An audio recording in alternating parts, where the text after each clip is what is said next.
Hi guys, back to read another chapter of Charlotte's Web. It was so good to see so many of you this morning on Zoom.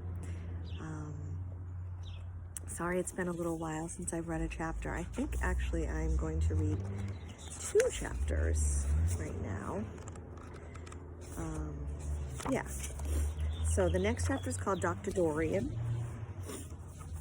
The next day was Saturday. Fern stood at the kitchen sink, drying the breakfast dishes as her mother washed them.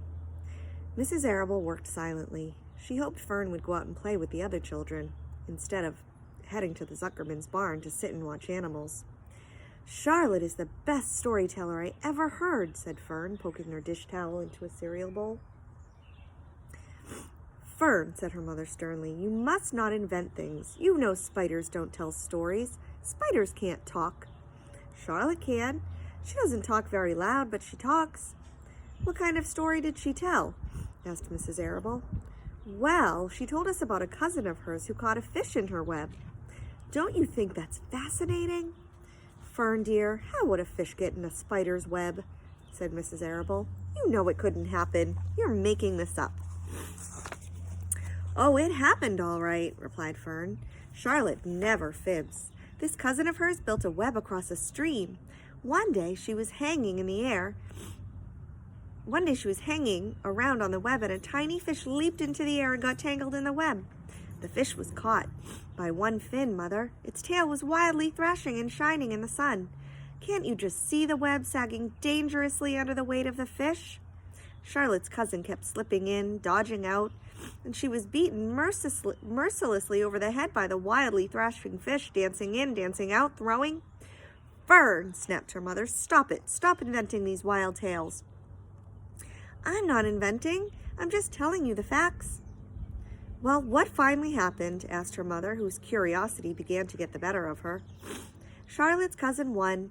She wrapped the fish up, then she ate him when she got good and ready. Spiders have to eat, the same as the rest of us." "Yes, I suppose they do," said Mrs. Arable vaguely.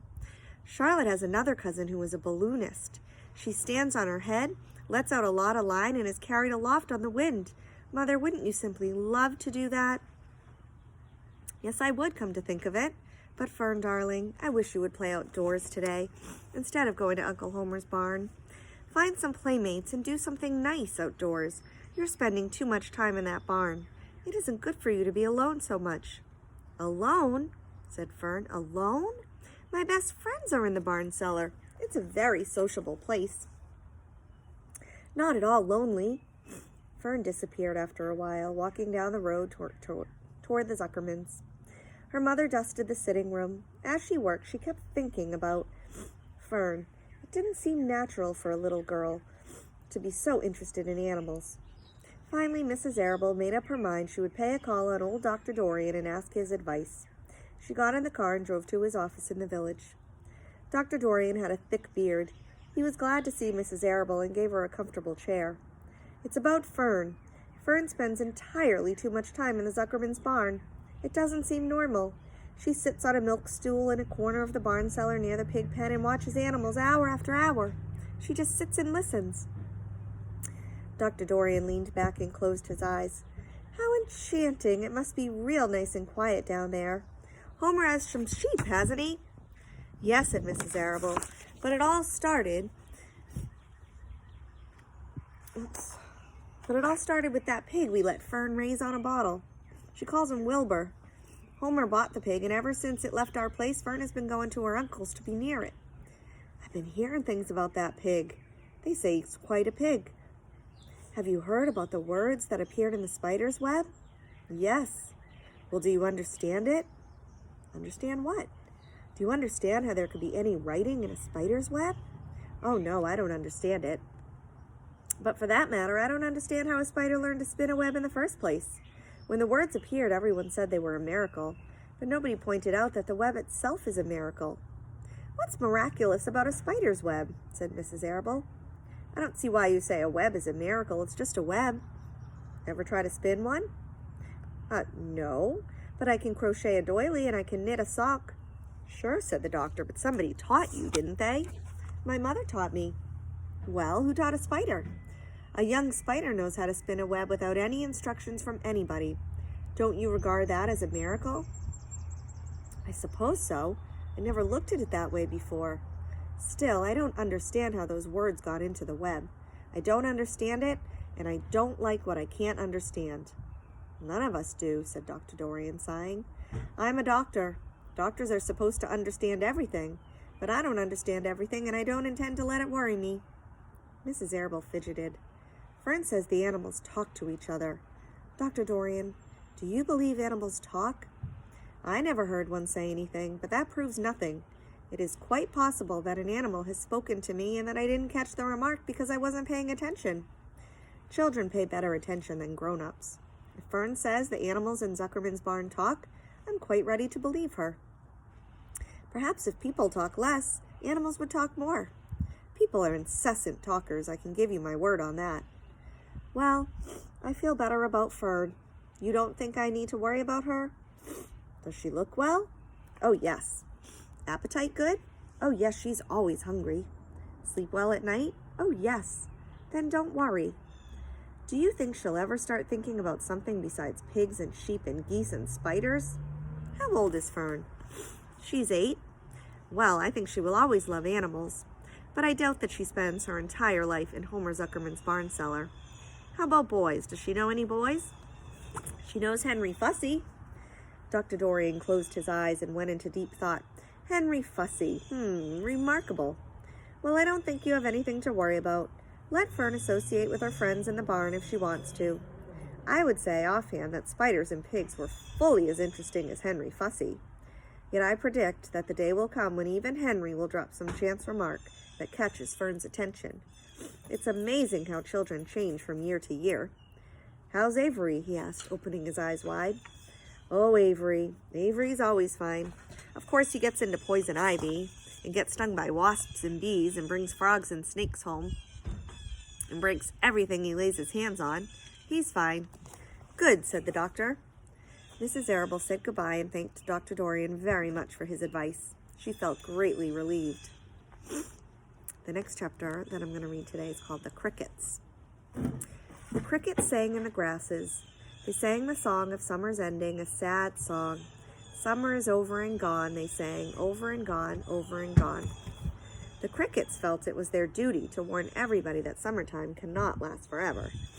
Even on the most beautiful days in the whole year, the days when summer is changing into fall, the crickets spread the rumor of sadness and change. Everybody heard the song of the crickets. Avery and Fern Arable heard it as they walked the dusty road.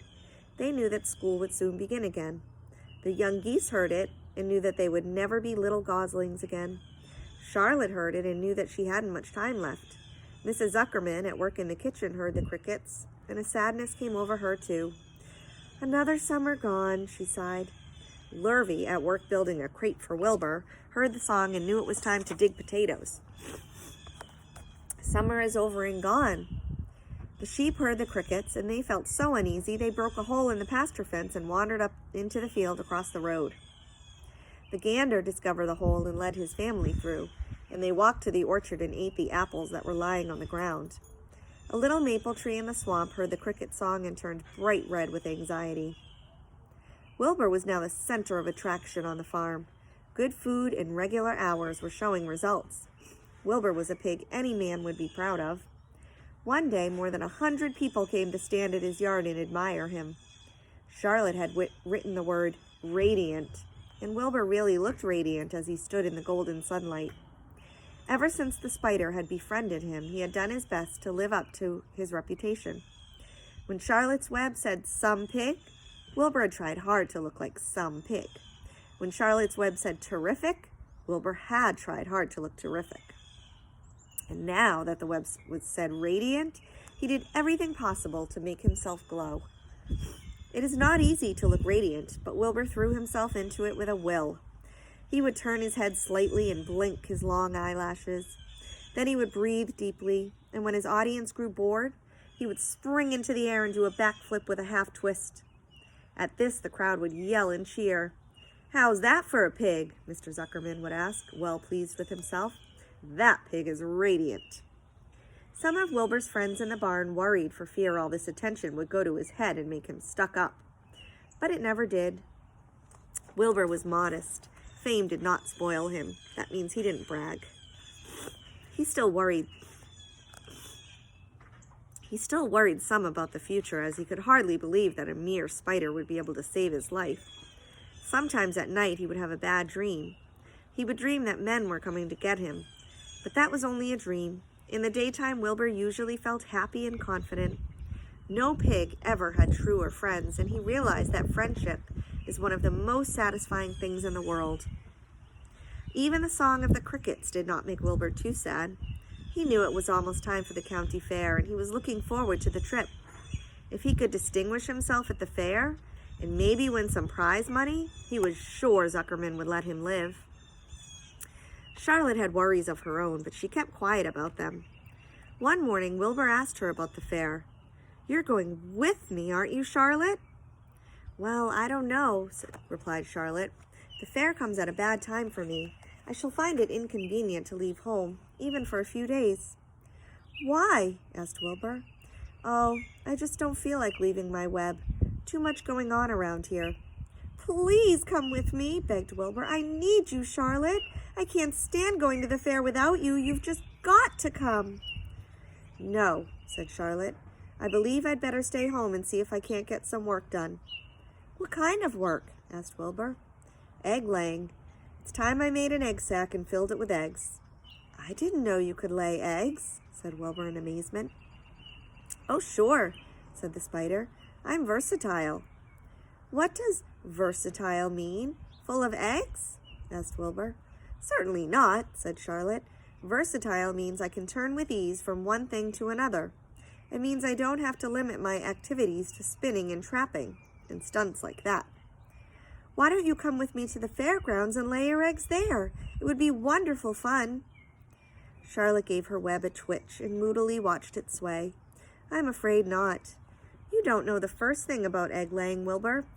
I can't arrange my family duties to suit the management of the county fair. When I get ready to lay eggs, I have to lay eggs, fair or no fair. However, I don't want you to worry about it. You might lose weight. We'll leave it this way. I'll come to the fair if I possibly can." "Oh, good," said Wilbur. "I knew you wouldn't forsake me just when I need you most." All that day, Wilbur stayed inside, taking life easy in the straw. Charlotte rested and ate a grasshopper. She knew that she couldn't help Wilbur much longer. In a few days, she would have to drop everything and build the beautiful little egg sack that would hold her eggs. And that is the end of that chapter, called The Crickets. The next chapter is called Off to the Fair, and I will read that and post that tomorrow. I hope you're enjoying this book as much as I love this book, and I will see you all soon. Bye.